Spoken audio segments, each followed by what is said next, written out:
Un matin, un groupe de militaires armés a fait éruption dans ce village. Ils sont venus recruter de force autant de jeunes hommes que possible pour les faire combattre à leur côté au sein de l'armée du Sud-Soudan. Le fils de Nirop n'avait que 17 ans quand il a été emmené, embarqué à l'arrière d'un camion. Depuis ce jour, elle reste sans nouvelles. Si un enfant refuse de s'enrôler dans l'armée, il sera emmené de force et battu. Les hommes de l'armée utilisent des bâtons pour les frapper. D'après les habitants de cette région à la frontière entre le Soudan et le Sud-Soudan, des milliers d'hommes ont défilé ces dernières semaines. Récemment, les affrontements ont repris entre ces deux ennemis de longue date. Le chef local raconte que les gens sont appelés à se battre pour l'indépendance d'Abyei, un territoire qui n'appartient ni au sud ni au nord.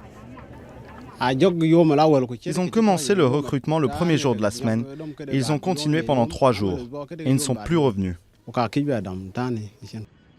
Simon Manuel est le directeur de l'école primaire. Quand les soldats sont entrés dans le village et ont rassemblé les hommes, ils ont aussi emmené de jeunes enfants. Ils ont été conduits sur un champ de bataille où des milliers de nouvelles recrues attendent un entraînement et des instructions. Il raconte que l'armée a libéré quelques hommes et enfants, les plus jeunes, les enseignants et les médecins. Ils ne faisaient pas de différence par rapport à leur âge.